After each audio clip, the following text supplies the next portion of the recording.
Yeah, my name is David. I'm a senior at Penn studying cognitive science and computer science. During my freshman summer, I interned at a startup accelerator in Singapore. My sophomore summer, I interned at Uber Philippines, and my junior summer, I interned at Urban Airship in San Francisco. I applied to a couple of schools, including Penn, Berkeley, UCLA, Northwestern, Harvard, Stanford, Cornell. I was accepted to Penn, Berkeley, UCLA, and Northwestern, and then didn't get to Harvard and Stanford and Cornell.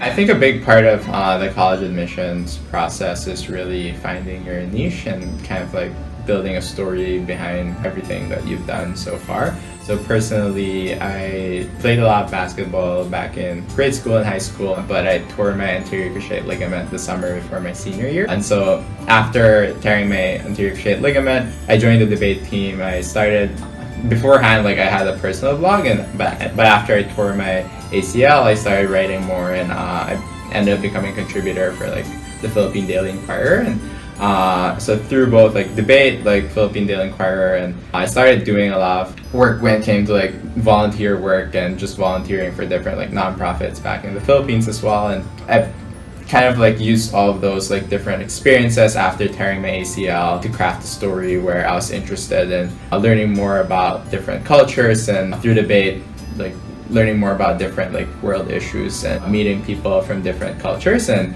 I guess like put that together to create like a story and a niche within debate, and also writing that probably like helped me like stand out.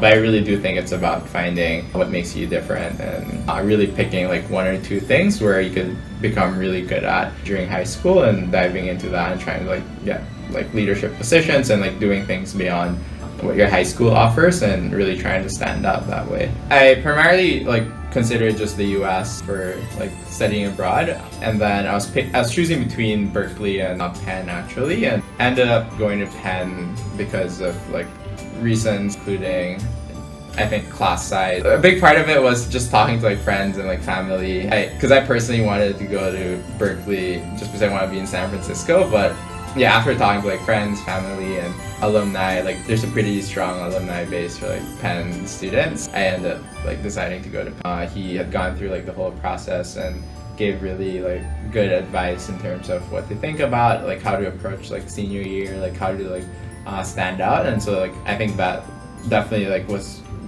big source of help in terms of just knowing like what to think about, like what to write in my application. And that'll probably be the biggest thing. I spent a lot of time like online as well, just like looking through different blogs, different like websites, different forums to just like see like what are some of the small things that I needed to think about. But during that time, like Xavier didn't really have like an established like IB program yet. I think nowadays like it's more like a bit more established where like the counselors know more, but back then like it was pretty hard to like get like tangible like advice and help from like my school counselors. But I think like through camp, like that was like probably the biggest source of like advice and just insight into what to think about.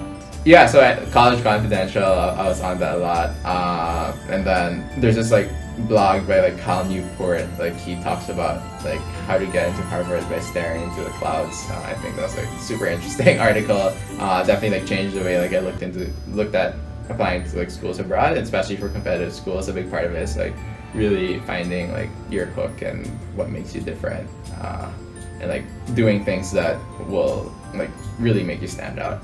If you have any more questions, do create like a profile at like friendabroad.com.